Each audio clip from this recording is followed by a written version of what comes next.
भारत देश का एक राज्य राजस्थान और इसी राज्य का एक शहर जोधपुर। ये शहर किसी पहचान का मोहताज नहीं है, क्योंकि इसकी धरोहर और इसका इतिहास विश्व विख्यात है। वैसे ये शहर एक शख्सियत के चलते अक्सर चर्चा में रहता है, जिसे लोग अशोक गहलोत के नाम से जानते हैं।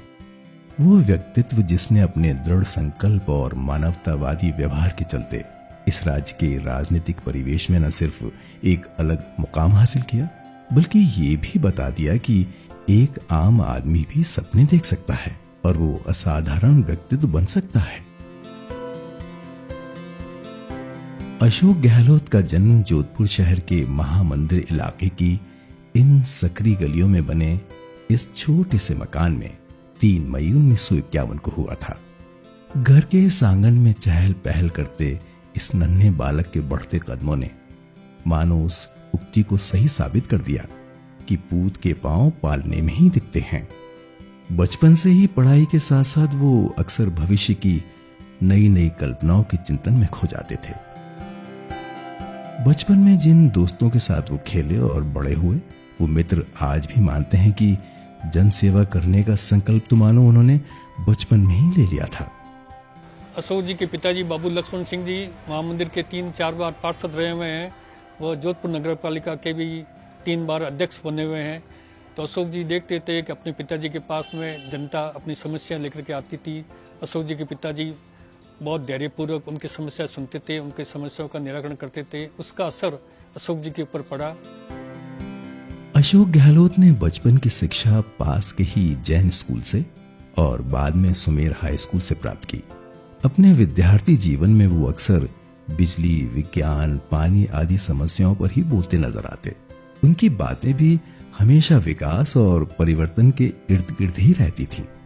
इसमें क्षमता थी, इस बात की बोलने की क्षमता थी। वाद विवाद पे बहस करते थे, विज्ञान के बारे में बहस करते थे, बिजली से फायदे की बातें करते थे। सादगी, अनुशासन, सेवा भाव, कर्तव्य निष्ठा जैसे गुण तो उनमें बचपन में ही झलकते थे। गुरुओं की शिक्षा और उनके विचारों का प्रभाव हमेशा उन पर रहा है। वो हमेशा आज्ञा का पालन करते थे और सिंपल नेचर के आदमी थे और हमेशा सोशल वर्क में वो आगे रहते थे और कक्षा में भी गरीब बच्चों की सहायता के लिए वो प्रयत्नशील थे। हाई स्कूल की शिक्षा के बाद उन्होंने कदम रखा जोधपुर की जय नारायण व्यास यूनिवर्सिटी में, जहां से उन्होंने विज्ञान और कानून में ग्रेजुएट और अर्थशास्त्र में पोस्ट ग्रेजुएट किया। यूनिवर्सिटी की ये दीवारें और ये मंच आज भी साक्षी हैं उनके उन भाषणों का, जिसमें ललक थी जनसेवा और कभी न थकने वाले अदम्य साहस की। उगते सूरज की रोशनी को निहारते इस नौजवान के कदमों ने यहां से जो रफ्तार ली तो वो फिर कभी थमी नहीं। और NASUI की नींव जब वो राजस्थान में रखते हैं और अपना यूनिवर्सिटी से चुनाव का सफर शुरू करते हैं हार के साथ, उस हार में राजस्थान की जनता की लंबी जीत छुपी हुई थी, वो हमें आज महसूस होता है। वो अपना पहला चुनाव हारते हैं, वो अपना दूसरा चुनाव हारते हैं विधायक सरदापुरा से 1977 में, लेकिन 1980 में इस प्रदेश की जनता उन्हें अपना सिर मोर बनाकर हिंदुस्तान की संसद में भेजती है, जो युवा के रूप में इस देश के सबसे कम उम्र के सांसद बनकर इस देश की संसद में जाते हैं।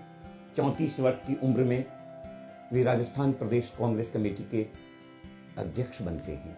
32 वर्ष की उम्र में भारत का मंत्री, और वो भी लगातार 3 प्रधानमंत्रियों के साथ। इंदिरा गांधी के साथ वो उप मंत्री रहते हैं खेल मंत्री के रूप में, फिर वो पर्यटन मंत्री के रूप में होते हैं, फिर वे राजीव जी के साथ मंत्री बनते हैं, फिर वे नरसिम्हा राव जी के साथ मंत्री बनते हैं और 2 बार वे राजस्थान के मुख्यमंत्री बनते हैं।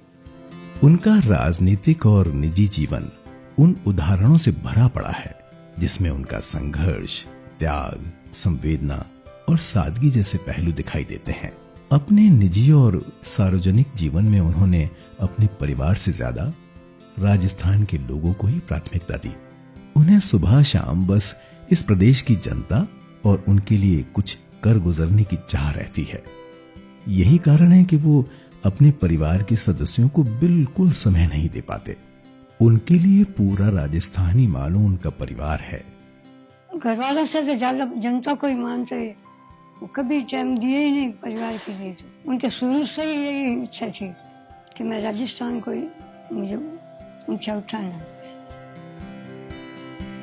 2003 में राजस्थान में जब सदी का सबसे भयंकर अकाल पड़ा तो उन्होंने अत्यंत ही प्रभावी और कुशल ढंग से अकाल प्रबंधन का कार्य किया। मुख्यमंत्री रहते हुए भी उन्होंने व्यक्तिगत रूप से अकाल राहत कार्यों का जायजा लिया। ये उनकी सेवा भावना ही थी जिसने प्रदेश की जनता को उस कठिन परिस्थितियों से बाहर निकाला। परेशानी तो खूब थी सर, अनाज की मुसीबत थी तो अनाज की व्यवस्था मुख्यमंत्री जी ने करा दी। चारे की थी तो चारा भी जगह जगह गांव में चारा डलवा दिया। और पानी की थी, पानी की भी अच्छी व्यवस्था की, कोई तकलीफ नहीं थी। कुंटलों के भरा हुआ अनाज लोगों के घर पे था, खेत में जितनी पैदा नहीं हुई, अकाल पड़ गया तो कुंटलों के भरा हुआ हर घर में अनाज था। मैं आज बात कहनी चाहूँ सा कि उन वक्त राम रूट गयो पर राज नहीं रूट गयो। कहता कांग्रेस काल जुड़ियो है, जुड़ियो को नहीं उन पछी भगवान हेलो अड़ो हुनियो देखो आई साल मोर टाइम बरसात वे। वो कभी भी किसी का दुख दर्द नहीं देख सकते, कोई गरीब हो या कोई मरीज हो।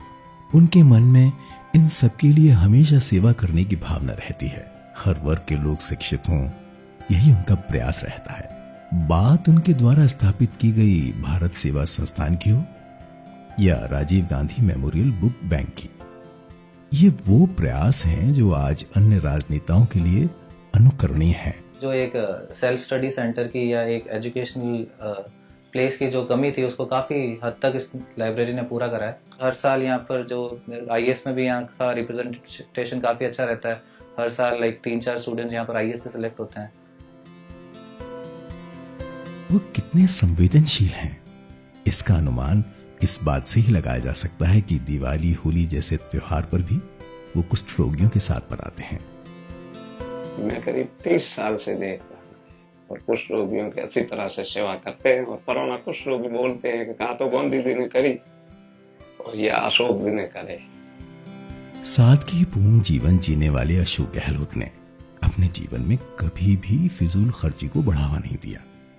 कई सालों तक वो मंत्री रहते हुए भी अपना कार्य इस छोटे से कमरे से संचालित करते थे। उन्होंने पानी बचाओ, बिजली बचाओ, सबको पढ़ाओ, वृक्ष लगाओ, कन्या बचाओ, ये नारा न सिर्फ दिया बल्कि इस नारे को भली भांति अपने जीवन में भी उतारा है। वो कहते हैं हर बार कि मेरी कलम उस व्यक्ति के लिए चले जो विकास के अंतिम छोर पर खड़ा है। सत्य पथ पर मजबूती से आगे बढ़ रहे ये कदम मानवता व राजनीति के संबल हैं, जिनकी हर धड़कन भारत की एकता, अखंडता व विकास को समर्पित है। आज उनके जीवन के इस सफर को देखते हैं तो लगता है इनका जीवन अपने आप में एक संदेश है इस जहां के लिए।